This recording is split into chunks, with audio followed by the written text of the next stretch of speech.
mendengar perkara yang tak dapat dirasai panca indera yang bersifat khabaran daripada Quran dan hadis. Contohnya syurga, kita tak pernah lihat, tak pernah dengar,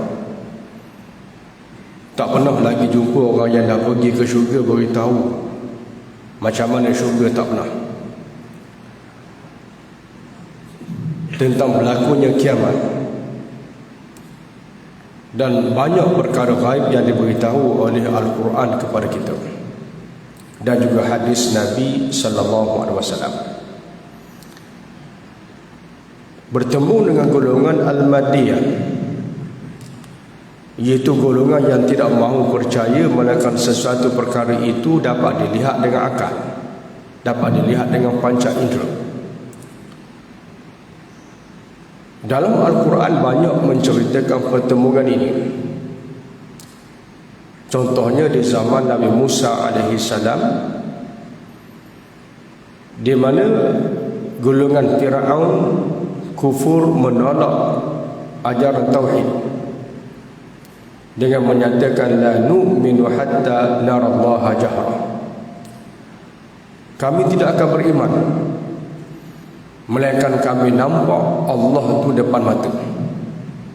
Kalau tak nampak Allah depan mata, kami tidak akan beriman.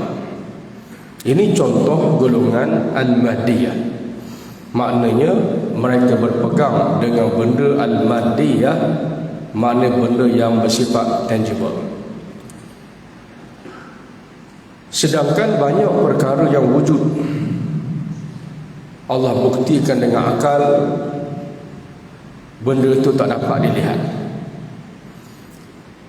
tetapi mempunyai bukti-bukti yang jelas. Contohnya kewujudan elektrik. Nampak tak? Kita tak nampak elektrik, tapi bila kipas berpusing, lampu menyala, menunjukkan arus elektrik itu wujud. Tapi kalau orang tak percaya juga wujud, nak tengok dengan mata kasar, apa berlaku? Boleh berlaku kemalangan. Tak percaya elektrik wujud sedangkan kipas pusing, tak percaya elektrik wujud sedangkan lampu menyala. Nak tengok elektrik dengan mata kasar, pergi pegang belah wayar, nak tengok, tak nampak. Tak beriman sehingga rasa, akhirnya dia pegang wayar tadi, apa berlaku? Mau. Itulah ibaratnya golongan Al-Mahdiyah. Padahal tanda yang banyak Allah Ta'ala beri tentang wujudnya Tuhan, alam, realiti dan seumpamanya, tetapi mereka tak mahu beriman melainkan benda yang boleh dilihat, disentuh, diketahui dengan panca indera mereka. Itu golongan yang disebutkan sebagai Al-Mahdiyah. Dalam peristiwa Isra' dan Mi'raj, Allah telah berfirman, Subhanalladzi asra bi'abdihi lailan minal masjidil haram ilal masjidil aqsa.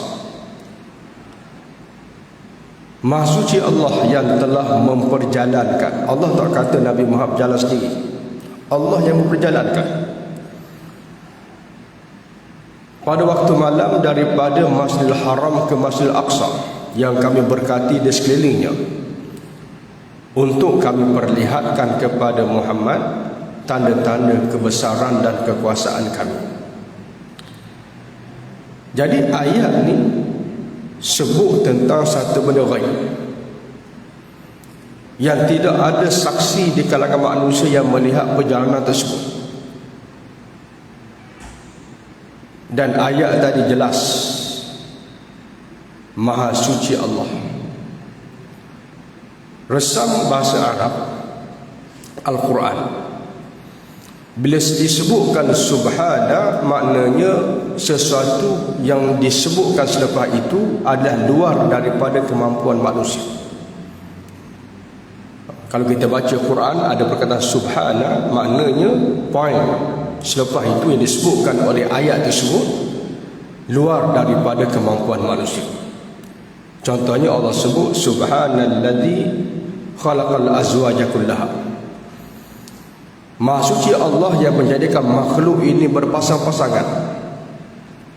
Ada lelaki perempuan, ada jantan betina. Manusia ni hebat macam mana pun dia buat sesuatu inovatif dia, sesuatu ciptaan dia tak akan mampu buat satu jantan satu betina. Mana tak ada manusia ni dibuat satu makhluk, satu ciptaan, satu jantan satu betina kahwin, lepas tu beranak sendiri, tak ada. Itu hanya Allah yang mampu buat. Kenapa kita kata Allah mampu buat? Sebab penciptaan jantan betina dimulakan dengan perkataan Subhana. Jadi maknanya perjalanan Isra' Mi'raj ini tak akan mampu dibuat oleh manusia, sebab Allah mulakan dengan Subhana. Jadi itu persatu poin perkara ghaib yang Allah sebutkan dalam Quran. Apa dia? Allah perjalankan hamba-Nya. Macam semut. Ada seekor semut cerita kat kawan dia, saya pergi ke UK semalam, ataupun saya pergi ke Terengganu dari Kota Damansara. Pergi pagi semalam, malam tadi balik semula Kota Damansara. Agak-agak lah kalau semut tu jalan sendiri, kawan-kawan dia percaya tak? Sini nak pergi KL pun makan 2 hari jalan kaki, mesti tak percaya. Tapi masa semut tu bukan berjalan sendiri, rupa dia naik atas beg seorang tu. Kawan tu naik flight pergi Terengganu, ada projek semalam, meeting, petang semalam balik Kota Damansara balik. Logik tak? Logik. Itu maknanya bukan Nabi berjalan sendiri, Asra, Allah yang jalankan dia. Baik. Jadi peristiwa ni satu peristiwa yang tak dilihat oleh mana-mana manusia. Nabi berjalan naik borak, tak ada orang tengok. Jadi peristiwa ni berlaku dalam keadaan bertembung dengan akal madiyah manusia.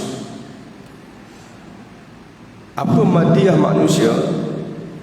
Pengalaman. Mereka pergi ke Baitul Maqdis biasanya paling cepat 30 hari.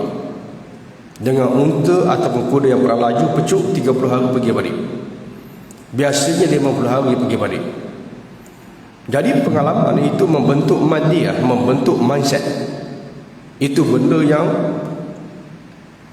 berdasarkan pengalaman. Jadi bila Nabi kata satu malam, mereka tak boleh percaya. Tapi kita percaya sebab apa? Sebab kita percaya kepada Quran. Nampak tak nampak? Jadi dalam peristiwa Isra' Mi'raj ni yang pertamanya ialah malam masa pulang, malaikat Jibril beritahu Allah perintah supaya ceritakan peristiwa yang berlaku malam tu kepada orang ramai. Nabi nak cerita, masa tu balik Nabi cerita kepada Ummu Hani. Malam tu Nabi duduk di rumah Ummu Hani. Ummu Hani beritahu kepada Rasulullah, respon, ya Rasulullah, siapa nak percaya? Siapa nak percaya? Ni orang kata cari kecoh belaka ni. Dah lah orang tengah tolak Nabi. Kalau Nabi tengah menang tu, tengah jadi ketua negara, tak apa. Ni Nabi dah dikepung, diusahakan bunuh, ada sahabat yang ditindas dalam keadaan tertekan. Tiba-tiba nak cerita pula satu cerita kontroversi. Ummu Hani cadang, jangan cerita. Tapi masalahnya malaikat sudah beritahu bahawa Allah perintah supaya cerita. Jadi pagi itu Nabi bertekad keluar pergi ke Baitullahil Haram untuk ceritakan peristiwa malam tadi. Dan mereka awal Nabi komen, malaikat Jibril, wahai Jibril, kalau aku cerita siapa nak percaya? Malaikat Jibril kata akan ada orang percaya. As-Siddiq. As-Siddiq ni maknanya orang yang akan benarkan benda tu. Bukan setakat dia percaya, dia kata betul. Siapa orang tu? Belum tahu. Lalu orang yang awal ni, diriwayatkan, satu riwayat kata orang yang pertama yang jumpa Nabi pagi tu. Ni kalau bahasa kita ni, hak wartawan kontroversi ni cari pasal je. Siapa dia? Abu Jahal. Abu Jahal ni pagi-pagi memang cari Nabi cari pasal. Jadi pagi itu dia jumpa dengan Rasulullah. Jadi kebetulannya orang yang awal jumpa Nabi Abu Jahal. Wahai Muhammad, apa cerita hari ni? Jadi oleh kerana Nabi diperintahkan beritahu, Abu Jahal lah Nabi beritahu. Kalau kita ni pilih orang, ni orang kalau kau cerita tak percaya, kita jangan cerita hebat sebab dia tak percaya. Sebab itu Nabi sifat tabligh, sampaikan. Nabi tak pilih. Tengok Abu Jahal cerita. Bila Nabi cerita dekat Abu Jahal, melompat. Sukanya Abu Jahal. Sebab apa suka? Ini modal baru hari ini untuk nak kenakan Nabi. Sebab tak akan ada orang percaya. Jadi Abu Jahal pun tukar hebohkan peristiwa yang Nabi cerita dan tolong kumpulkan orang ramai. Riwayat kata Abu Jahal kumpulkan, Nabi mari cerita. Maka Abu Jahal kata apa? Abu Jahal kata, confirm Muhammad ni dah gila lah.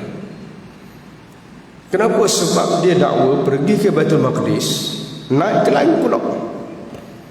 Bila? Satu malam ni kalau kita ambil berapa riwayat dalam 3 jam je. Nabi pergi sekitar dah tengah malam, Nabi balik sebelum subuh. Dah sempat sembahyang subuh dengan Ummu Hani. Ummu Hani pun tak tahu Nabi pergi malam tu. Bangun-bangun, Nabi ajak sembahyang subuh dan cerita tentang peristiwa Isra Mi'raj. Jadi apa modal Abu Jahal? Madiyah. Maknanya dia bersandarkan kepada Al-Madiyah, logik akal, realiti, pengalaman. Bahawa hak Nabi beritahu ni adalah mustahil. Berdasarkan pengalaman orang pergi ke sana tak kurang 30 hari. Tapi Nabi kata pergi 1 malam, 3-4 jam dia. Maka modal pertama Abu Jahal untuk nak tolak peristiwa Isra Mi'raj. Waktu tu Sayyidina Abu Bakar tak ada. Lepas dah orang tahu, ada seorang pergi jumpa Sayyidina Abu Bakar. Dia kata, wahai Abu Bakar, kamu tahu tak kawan kamu Muhammad tu gila lah. Ada kena dakwa pergi ke Baitul Maqdis, naik ke langit 1 malam tadi. Apa kata Sayyidina Abu Bakar? Sayyidina Abu Bakar kata, kalau Muhammad yang dakwa, kalau Rasulullah yang dakwa, bukan kata 1 malam, 1 saat pun aku percaya, kata Sayyidina Abu Bakar. Maka selepas tu Sayyidina Abu Bakar pergi jumpa Rasulullah, tanya betul ke apa yang Rasulullah cerita tu? Rasulullah kata betul.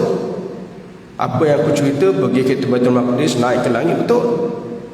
Sayyidina Abu Bakar kata, kalau macam tu aku percaya. Jadi akhirnya Sayyidina Rasulullah kata, kamulah as-siddiq yang malaikat Jibril sebut semalam. Akan ada as-siddiq, mana orang yang akan membenarkan, bukan setakat dia percaya, dia pula beritahu orang betul. Lalu Sayyidina Abu Bakar dikenali sebagai as-siddiq selepas daripada itu. Isunya sebab apa Abu Bakar percaya, tapi orang musyrikin tak percaya. Sebabnya Sayyidina Abu Bakar al-mu'minuna bil ghaib. Tetapi golongan musyrikin al-mu'minuna bi al-madiyah. Sayyidina Abu Bakar percaya benda ghaib yang Nabi cerita, yang Allah cerita dalam Quran. Tapi orang musyrikin, hak Tuhan cerita tu nak fikir balik logik tak logik. Itu orang musyrik. Maka akal mereka terhad kepada benda yang boleh dia rasa, benda yang boleh dia lihat, benda yang boleh diketahui dengan pengalaman dan tajribah, dia panggil eksperimen. Maka selain daripada ini mereka tolak. Maka itulah golongan Al-Mahdiyah yang bertembung dengan Nabi SAW. Dari segi logik, sebenarnya semua logik. Cuma asas logik itu macam mana? Sebab apa Sayyidina Abu Bakar terima hak Nabi sebut? Adakah logik atau tidak? Ya, logik. Sebab apa logik? Sebabnya Sayyidina Abu Bakar percaya kepada Allah Maha Kuasa. Iman tu depan. Jadi bila kita percaya Allah Maha Kuasa, yang berkuasa untuk memperjalankan hamba-Nya, yang berkuasa untuk nak hentikan waktu sebab waktu tu makhluk dia, apa nak pelik Allah jalankan satu malam, bahkan satu saat pun apa nak mustahil kalau Allah yang jalankan? Logik tak? Logik. Kenapa? Sebab logik kita berasaskan iman Allah Maha Kuasa. Jadi sekarang ni sebenarnya bukan bertemu logik tak logik. Yang bertemu itu sebenarnya adalah iman. Sama ada kamu percaya Allah Maha Kuasa, Allah Maha Ketahui, yang beritahu kita satu benda kesannya buruk ke depan. Tapi orang musyrikin Al-Madiyah tadi, mereka tak nak percaya melainkan mana bukti, melainkan mana fakta, melainkan mana orang dah buat yang ada kesan. Ini dipanggil sebagai golongan Al-Madiyah. Jadi golongan ini bertembung dengan golongan Al-Mu'minun bil Ghaib. Tetapi endingnya biasanya logik akan berpihak kepada Al-Mu'minun bil Ghaib. Dalam peristiwa ini mereka berkumpul. Apa bukti wahai Muhammad kamu pergi sana? Lalu ada seorang tu dia tanya, wahai Muhammad, kalau betul lah kamu pergi ke Baitul Maqdis, macam mana bentuk rupa Baitul Maqdis? Ada berapa pintu? Pintu depan warna apa? Berapa tiang? Dia tanya Nabi. Jadi Nabi pergi Baitul Maqdis bukan bila tiang, tapi mereka cuba tanya untuk nak pastikan jawapannya nanti akan kenakan Nabi balik. Lalu Allah beri mukjizat. Satu riwayat menceritakan malaikat letakkan Baitul Maqdis gambarannya atas sayap depan mata Nabi, tapi orang lain tak nampak. Lalu dia tanya macam mana pintu dia, Nabi pun sebut pintu dia macam mana. Berapa tiang, Nabi bilang tiang, Nabi beritahu berapa tiang. Menyebabkan jawapan Nabi itu betul, menyebabkan mereka tak boleh nak kata bohong. Sebab apa? Sebab yang pertamanya semua mereka tahu Nabi tak pernah pergi Baitul Maqdis sebelum itu. Tapi bila Nabi jawab tepat, jadi akal mereka lemah nak kata Nabi bohong. Sebab orang Nabi jawab itu tepat, dalam keadaan mereka semua tahu Nabi tak pernah pergi Baitul Maqdis. Tambah yang kedua, Nabi sebut dalam perjalanan aku semalam ada aku jumpa dengan kabilah. Satunya mereka terlepas unta. Lalu aku sebutkan unta dia di mana, dan mereka dengar suara je, mereka tak nampak siapa bercakap. Akhirnya mereka jumpa balik unta dia. Kabilah yang kedua, Nabi kata dia lari bertempiaran kelang kabut disebabkan mereka dengar suara binatang yang menakutkan. Lalu Nabi kata aku panggil mereka berkumpul balik, dan mereka dengar suara tak nampak siapa. Kabilah yang ketiga, aku singgah ada air minuman yang ditutup. Lalu aku minum air tersebut dan aku tutup balik. Nabi kata kalau kamu tak percaya, kamu tanya, sebab ada satu kabilah yang akan sampai. Kabilah ni unta pada depan warna kelabu. Ada dua beg, satu beg warna hitam sebelah kanan, satu beg transparan. Jadi mereka ramai-ramai tunggu kabilah-kabilah ni sampai. Nabi kata mereka lalu ikut lebah bergiam-giam. Sebab ada balik Nabi jumpa dengan kabilah ni. Mereka tunggu. Bila tunggu sampailah kabilah-kabilah tadi, nak mereka bertanya, betul ke kamu ada minuman yang kamu tutup kemudian airnya luap? Kabilah tadi kata betul. Waktu malam kami letakkan air dalam bekas kami tutup. Pagi esok kami bangun dan tengok airnya luap, tapi tutupnya tak hilang. maknanya masih lagi tertutup. Mana betul Nabi cerita. Untuk maklumat kita, air ini dalam konteks Arab biasanya wakaf. Siapa-siapa pun boleh minum. Hanya kata Nabi curi air pula. Ini konteks Arab. Jadi maknanya mereka tak boleh sangka. Macam mana Nabi boleh tahu kalau tidak Nabi sendiri yang buat? Ini mustahil orang boleh tahu. Kemudian sampai kabilah yang lain, mereka tengok betul sungguh depan mereka unta kelabu ada beg. Sampai kabilah yang lain, mereka tanya, betulkah kamu pernah lari bertempiaran sebab dengar suara? Mereka kata betul. Kemudian kami dengar pula suara panggil kami balik, kumpul. Yang satu tu kata, unta kami hilang, tak tahu pergi mana. Tiba-tiba kami dengar suara yang beritahu untuk kami bergam-gam dekat bergam-gam. Kami cari jumpa sungguh, tapi suara itu siapa dia tak tahu. Jadi maknanya hak Nabi cerita tu semuanya ada fakta yang menyokong. Cumanya mereka tak dapat tengok dengan mata kepala mereka.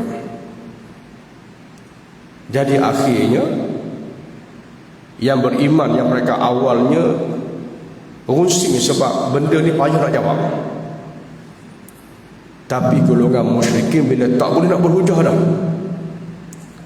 apa mereka kata? Muhammad ni ahli sihir. Tak ada hujah, last hujah Muhammad ahli sihir. Maka timbul pula Nabi ahli sihir. Jadi maknanya sebenarnya pertemuan itu bukan sama ada logik ataupun tidak. Pertemuan itu antara yang beriman kepada Allah, yang tak beriman kepada Allah. Yang beriman kepada Allah ada logiknya, yang akhirnya mereka percaya dengan benda gaib. Tetapi yang tak beriman ni, marilah logik macam mana pun, kalau benda tu tak boleh nak letak depan mata dia, maka mereka tak akan percaya. Sebab itu banyak dalam Quran ni benda gaib yang diceritakan. Dan pertemuan antara Madiyah dengan golongan Al-Ghaib akan berlaku sampai kiamat. Sebab tu dalam Quran sebut ciri orang beriman, Alif Lam Mim dzalikal kitab la raiba fihi hudan lil muttaqin alladzina yu'minuna bil ghaib. Alif Lam Mim, kitab ini tidak ada keraguan. Kalau kita faham, kita kaji, kita baca, tak ada keraguan. Itu asas yang pertama. Tak ada keraguan, benar ia daripada Allah. Step yang pertama. Bila kita percaya ia daripada Allah, segala butiran kita akan percaya walaupun tak nampak. Sebab tu selepas sebut Al-Quran itu tidak ada ragu daripada Allah, maka orang yang percaya tidak ada ragu daripada Allah, betul dia daripada Allah. Alladzina yu'minuna bil ghaib, mereka percaya dengan benda ghaib, hak tak nampak depan mata, hak tak boleh dirasa dengan panca indera, yang tak boleh difikir dengan akal, yang tak pernah didengar oleh telinga. Maka itu sifat orang yang beriman, yang percaya kepada Al-Quran. Baik, maka di sinilah berlaku pertemuan. Almost perkara ibadat, almost perkara ibadat adalah ghaib, tak nampak. Semayang boleh pahala, nampak tak pahala? Tak nampak. Tinggal solat, dosa nampak tak nampak. Almost perkara-perkara ibadat adalah kesannya adalah al-ghaib. Sebagainya akhirat baru nampak. Sama juga dalam bab lain. Contohnya kita ambil dalam bab yang berkait dengan muamalat. Allah sebut dalam Quran, yamhaqullahu riba wa yurbis sadaqah. Riba ni Allah akan stuckkan ekonomi, sangkutkan ekonomi, jadi jam ekonomi. Dan Allah suburkan ekonomi itu dengan sedekah, zakat dan seumpamanya. Nampak dapat pamata. Dulu kalau kita kata riba haram, orang kata bank kena tutup. Macam mana nak maju? Bercanggah dengan Quran sebut Allah Ta'ala haramkan riba, dan riba itu boleh menjadikan ekonomi itu sangkut. Tapi realiti orang nampak riba lah yang menyebabkan berlaku pembangunan. Tahun 80-an, 70-an, jenuh kita duduk bergaduh. Dah sebab tak nampak depan mata. Mana ekonomi Islam tak nampak. Hak setengah hak kaya ni pula tanya kita pula, Ustaz, mana negara hak buat benda ni? Kita nak jawab macam ni sebab dalam dunia sekarang tak berlaku. Macam Nabi sebut, ada zaman yang mana Islam jadi asing. Mana orang Islam pun tak buat. Orang yang betul-betul berpegang dengan ajaran Islam ni, kata Nabi, macam orang yang berpegang dengan bara api. Dia ada zaman tersebut. Tiba-tiba dia tanya kita, Ustaz, mana negara pernah buat? Ini jenis orang yang percaya kepada al-ghaib. Orang yang percaya dengan al-madiyah. Sebab apa? Dia nak tengok fakta pelaksanaan. Dia rasa dia bijak, profesor. Tapi realitinya ialah otak mereka terhad zaman sekarang je. Mereka tak pernah tahu sejarah. Itu jenis al-madiyah.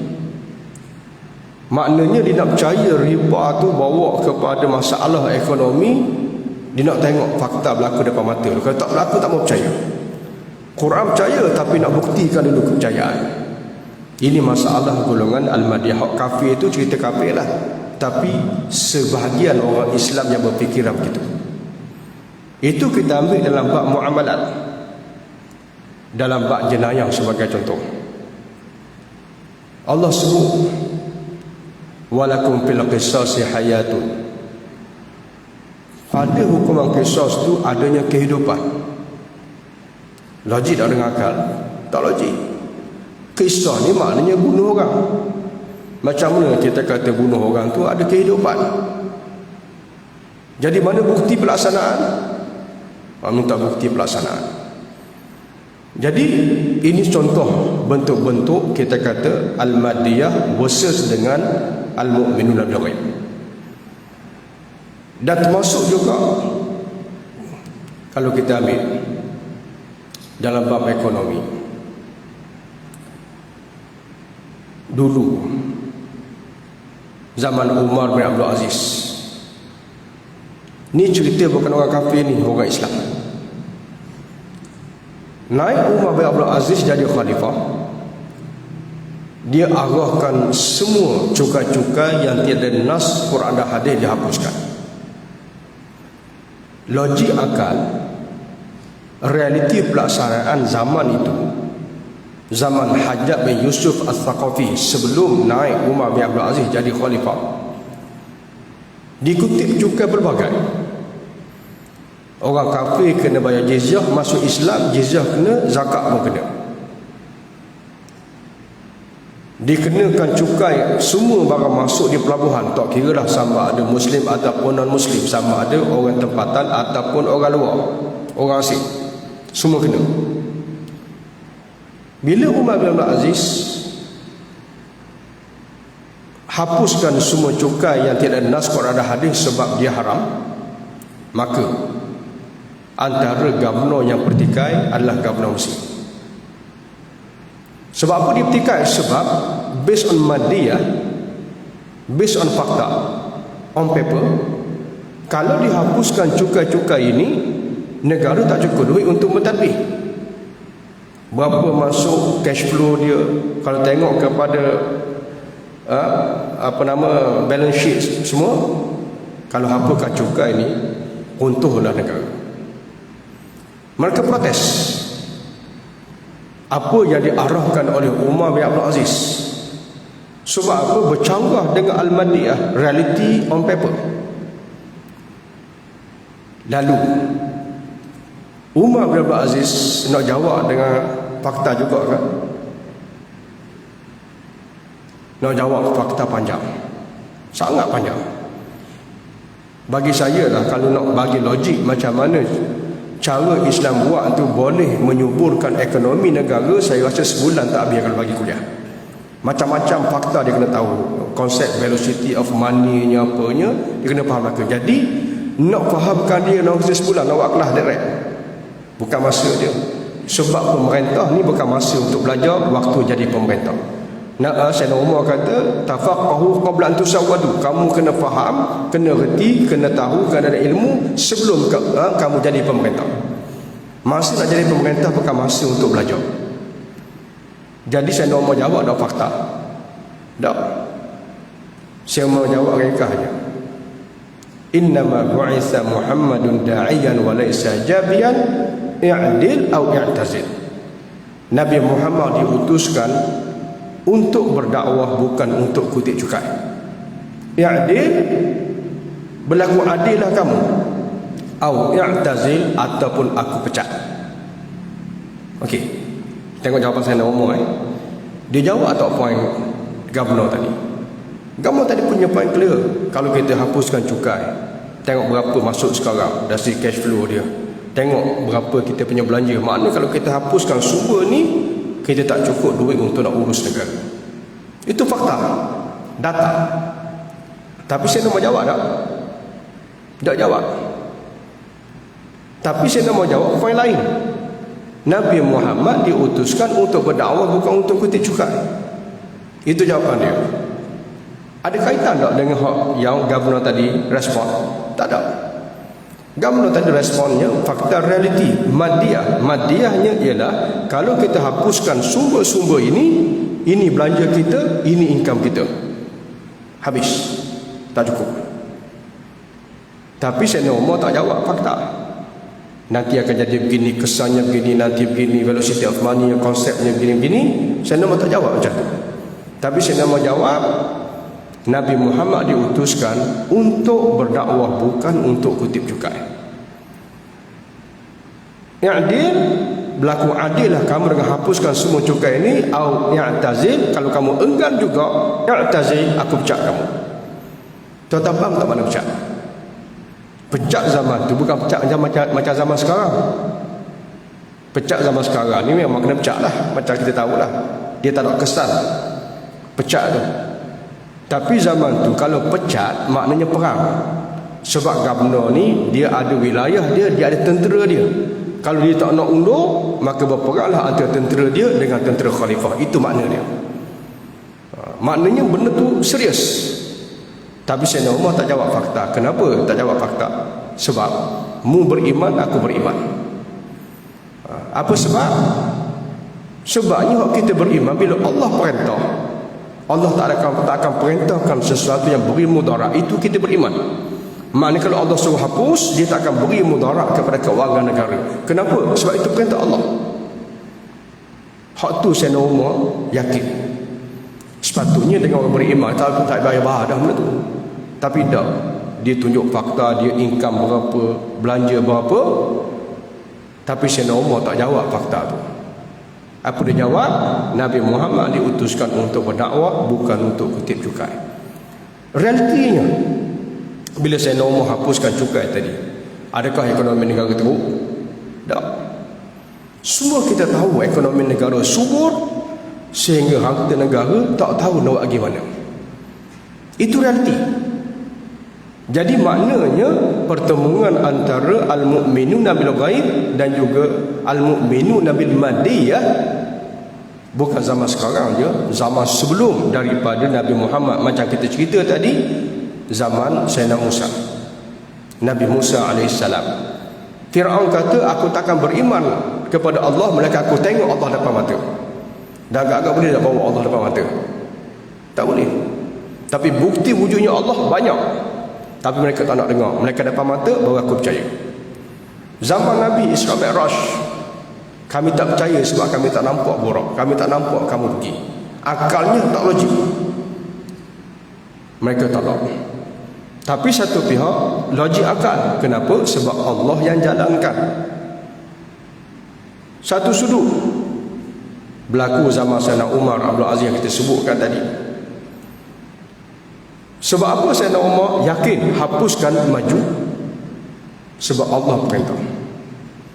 Dan di sana kalau kita belajar lebih detail ekonomi, memang tindakan Sayyidina Umar itu adalah paling logik untuk nak majukan ekonomi dengan pelbagai konsep asas ekonomi. Sebagai contoh kita ambil. Tapi bukan semua manusia mengetahui semua ilmu. Jadi sebab itu orang berpegang dengan Quran dan hadis, walaupun al-ghaib tak nampak, maka dialah yang akan betul. Kenapa? Sebab Allah Tuhan yang maha mengetahui. Dia tahu mana baik dan tidak. Maka sebab itu kita orang beriman, kita percaya sebagaimana percayanya Sayyidina Umar Ibn Khattab radhiyallahu taala anhu. Macam hari ni last sebagai kos yang kita, saya tengok ada benda yang kita percaya kepada baik bila Quran sebut. Tapi kalau Quran tak sebut, kadang-kadang benda tu perlukan fakta. Bila Quran tak sebut, perlukan fakta. Bila Quran sebut, maka tak perlu fakta. Itu realiti. Macam hari ni saya tengok perbahasa-perbahasa tentang perubatan. Kadang-kadang benda-benda yang jelas dengan hadis yang jadi ubat. Sebagai sahabat kita komen, saya tak akan percaya mereka mesti ada bukti empirikal. Jadi kalau Nabi dah sebut, kita tak perlu lagi tahap nak percaya benda tu sembuh ataupun tidak. Tahap kita beriman, kita kena ambil benda tu, kita buat kajian macam mana nak guna, bukan macam mana kita nak terima ataupun tidak benda tu boleh menyembuhkan. Ini berbeza. Tapi kalau Quran tak sebut benda tu, kita kajilah. Kalau kajian kita menemui kebaikan, maka buat. Kalau tidak, jangan buat. Sebab Quran tak sebut, maka perlukan fakta kajian. Tapi kalau Nabi dah sebut, benda ni jadi ubat, benda tu jadi ubat sebagai contoh, kita orang beriman kena percaya. Bukti empirikal ni adalah madiyah. Madiyah ni maknanya bukan 100% kita tolak. Kita percaya, tetapi dengan syarat. Benda tu tak bertembung dengan perkara al-ghaib yang Quran sebut, hadis sebut. Contoh kita kata, pokok ABC ni jadi ubat. Quran sebut tak, Quran tak sebut. Jadi kita kena buat kajian empirikal. Kita kena buat test, kita kena buat, kita kata kajian makmah dan seumpamanya. Kalau ada kebaikan, on. Kalau tak ada kebaikan, jangan on. Itu sebagai contoh. Sebab Quran tak sebut benda tu. Tapi kalau Quran dah sebut, kita kena percaya. Yang kita kena kaji lah bagaimana nak guna, tapi bukan nak terima ataupun tidak. Itu kita kena faham dari segi realiti hukum yang bermaksud sebagai al-ghaib dan perkara-perkara yang al-madiyah yang kita kena jaga dalam kehidupan kita. Jadi sebab itu macam kita sebut tadi, macam contohnya undang-undang Islam, ekonomi Islam. Kadang-kadang kita tak mau percaya yang Quran sebut, kita nak tengok dulu mana bukti pelaksanaan, mana negara yang buat, apa kesan dia. Itu sebagai contoh kita ambil. Jadi kajian itu boleh, tapi bukan untuk percaya, tetapi untuk memperkuatkan fakta, untuk kita berujuh dengan orang. Itu tak ada masalah. Sebagai contoh kita ambil, kita percaya hapuskan riba ni baik untuk ekonomi, sebagai contoh. Kita percaya, tapi orang apa tak percaya, melainkan al-madiyah nampak depan mata. Kita buat kajian. Kajian tu bukan untuk percaya ataupun tidak, tapi untuk mendapatkan bukti, beri hujah kepada orang yang tolak. Itu tak ada masalah. Itu kita kena faham dari segi hakikat pertemuan antara al-mu'minuna bil ghaib dengan al-mu'minuna bil al-ghaibiyat. Ini antara pengajaran penting daripada peristiwa Isra' dan Mi'raj, di mana Sayyidina Abu Bakar mempercayai perjalanan Nabi sallallahu alaihi wasallam disebabkan al-mu'minuna bil ghaib. Logiknya bila Allah Subhanahu wa taala, Tuhan yang berkuasa, yang mencipta, maka dia berkuasa untuk jalankan Nabi, bukan kata satu malam, hatta satu saat pun masih dipercayai. Tetapi golongan al-madiyah, mereka tak akan percaya, melainkan berdasarkan fakta, berdasarkan kepada bukti, berdasarkan kepada boleh disentuh dengan panca indera. Kalau tidak, mereka tak akan percaya walaupun Quran sebut. Tapi kita jangan tukar dengan tahyul ni. Tahyul ni Quran tak sebut, tapi dia percaya benda yang tak nampak, tapi Quran pun tak sebut. Ni antara benda yang kita sebutkan tahyul lah. Macam orang jahiliah percaya kepada patung boleh turunkan hujan. Ni tahyul. Ni haram kita percaya. Logik pun tak boleh pakai, syariat pun tak boleh pakai. Jadi sebab itulah kefahaman kita berkait dengan perkara-perkara ghaib yang berdasarkan Quran dan hadis adalah sangat penting, sebab ia merupakan ciri-ciri beriman yang disebutkan dalam awal surah Al-Baqarah, alladzina yu'minuna bil ghaib, iaitu orang-orang yang percaya kepada perkara ghaib. Wallahu ta'ala alam. Mudah-mudahan dengan kuliah ringkas kita pada pagi ini dapat memberikan satu informasi dan pengajaran kepada kita, insya-Allah. Aqulu qouli hadza wa astaghfirullahal azim li wa lakum. Wassalamu alaikum warahmatullahi wabarakatuh.